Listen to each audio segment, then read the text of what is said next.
नमस्कार. आजच्या भागामध्ये आपल्याला पाहायला मिळणार आहे की एजे त्याचबरोबर आजी आणि दुर्गा हे तिघंजण आता लीलाच्या घरी आलेले आहेत. त्याचबरोबर आता लीलाच्या आईची म्हणजेच कालिंदीची तब्येत बरी नाही आणि हे त्यांना तिथं आल्यानंतर कळतं. आजी म्हणतात की नक्की काय म्हणायचं आहे तुम्हाला. त्यावेळेस त्या कालिंदी म्हणते की माझ्या मुलीचं लग्न मोडलेलं आहे. लोक आम्हाला नावं ठेवत आहेत, माझ्या मुलीच्या चारित्र्यावर शिंतोड उडवत आहेत. एका आईला ही गोष्ट कशी सहन होईल. त्याचबरोबर इकडे एजेंना ठसका लागतो आणि एजे लीलाला म्हणतात की एक ग्लास पाणी मिळेल का. मग लीला जाते आणि म्हणते हो आणते. ती फ्रीजमधलं पाणी घेते आणि पाणी देणार असते तेवढ्या तिच्या लक्षात येतं एजे तर मिनरल वॉटर पित असतील, मग त्यांना हे साधं पाणी चालेल का असा विचार लीलाच्या डोक्यात येतो. मग लीला म्हणते की नाही बरोबर आहे, नाही पिणार ते साधं पाणी, कारण आम्ही तर साधं नळाचं पाणी पितो ना. आणि त्याचबरोबर तिथे जेव्हा लक्ष्मी आणि सरस्वती आलेले असतात, कालिंदीने त्यांच्यासाठी सरबत बनवलेलं असतं, तेव्हा कालिंदीला त्या म्हणालेल्या असतात की आम्ही असं साधं पाणी पित नाही, कारण हे सरबत साध्या पाण्याचं असेल ना नळाच्या. तर त्यांनी ते सरबत घेतलेलं नसतं. मग लीला विचार करते की एजंटना आपण पाणी गरम करून तरी देऊया. म्हणून लीला पाणी गरम करण्यासाठी भांडं गॅसवरती ठेवते. एजे वाट बघतात, अजून का पाणी आणत नाही ही. म्हणून एजे येतात आणि मग लीला म्हणते की हां होतंय पाणी. एजे म्हणतात होते म्हणजे. तेव्हा लीला म्हणते अहो आमच्याकडे नळाचं पाणी येतं ना साधं, मग ते पाणी तुम्हाला चालणार नाही, तुम्ही मिनरल वॉटर पित असाल ना, म्हणून मी पाणी गरम करायला ठेवलेलं आहे. एजे म्हणतात तुम्ही पिता ना ते पाणी. मग एजे तिथलं कळशीतलं पाणी घेतात आणि ग्लासभर पाणी पितात. लीला पाहतच राहते, म्हणजे काय आहे. इकडे कालिंदी आजींना नमस्कार करत असते, त्यांना हात जोडून विनंती करत असते तुम्ही या लग्नासाठी आम्हाला आमंत्रण द्यावं, लीलाला घेऊन आम्ही त्या लग्नाला येऊ, म्हणजे लोकांचा जो गैरसमज आहे तो दूर होईल.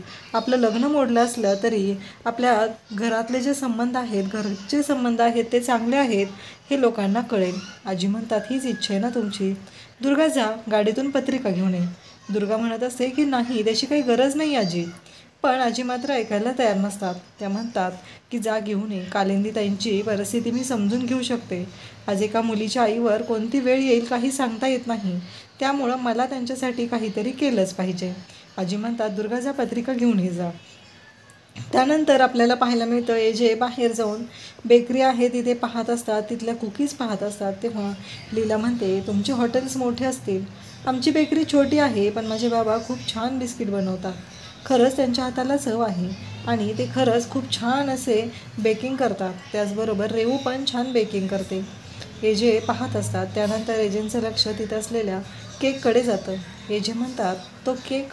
लीला म्हणते 120 रुपये.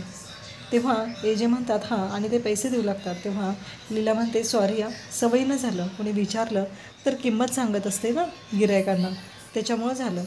आणि मग लीला एजेंना केक देते खायला. तेव्हा एजे ते केक खातात आणि म्हणतात खरंच अप्रतिम टेस्ट आहे, खूपच मस्त आहे. तेव्हा लीलाला ते म्हणतात बाबांनी बनवलं असेल. तेव्हा लीला म्हणते नाही बाबांनी नाही बनवलं. मग लीला म्हणते रेवूनी बनवलं आहे, खूप छान बेकिंग करते, हे केक वगैरे सगळं तीच बनवते आणि कुठं तिने महागडे क्लासेस वगैरे पण नाहीत लावले. तिने हे सगळं तिच्या मनाने शिकले, इंटरनेटवर बघून शिकले. माझे ना स्वप्न आहे, माझी ना इच्छा आहे की ही बेकरी डेव्हलप करायची आहे. रेऊला माझ्याकडे पैसे आले ना, आता माझं लग्न पण मोडलं आहे ना, मग मी पैसे जमवेल आणि रेऊला छान असा ओव्हन घेऊन देईल, म्हणजे ती छान बेकिंग करू शकेल. आणि हे जे म्हणतात मग तुम्ही बेकरी डेव्हलप का केली नाही. तेव्हा लीला म्हणते हो आहे करायची, पण पैशाचा प्रॉब्लेम आहे ना. मग एजेंना आठवतं हळदीच्या कार्यक्रमामध्ये त्यांना आठवतं की ही म्हणत असते की आमच्याकडे पैसे नाही आहेत, म्हणून प्रॉब्लेम आलेला होता, म्हणून मी हे काम स्वीकारलं. पण इथं आल्यावर मला कळलं की हे जे काम आहे ते इथे करायचं आहे, मला आधी माहिती नव्हतं. एजेंना समजतं की लीला किती चांगली आहे ते.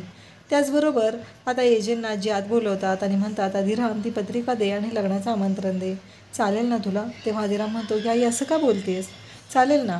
मग ते पत्रिका बाबांच्या हातात देत असतात. तेव्हा कालिंदी म्हणते की नाही ती पत्रिका लीलाच्या हातात द्या, लीला आपली मोठी मुलगी आहे ना. तर अधिराम आता लीलाच्या हातात पत्रिका देत असतो. तेव्हा लीलाचा हात आणि अधिरामचा हात एकमेकांना स्पर्श होतात. तेव्हा तो स्पर्श असा वेगळा जाणवतो, दोघांनाही मनातून वेगळ्या भावना असतात. त्यानंतर आपल्याला पाहायला मिळतं की इकडे दुर्गा ही कालिंदीच्या जवळ असते आणि तिच्यासमोर जवळजवळ कालिंदीचा सगळा घाणेरडा डाव समोर उघड झालेला असतो आणि ती म्हणते की तुमचा डाव मी कधीच यशस्वी होऊ देणार नाही. थँक्यू.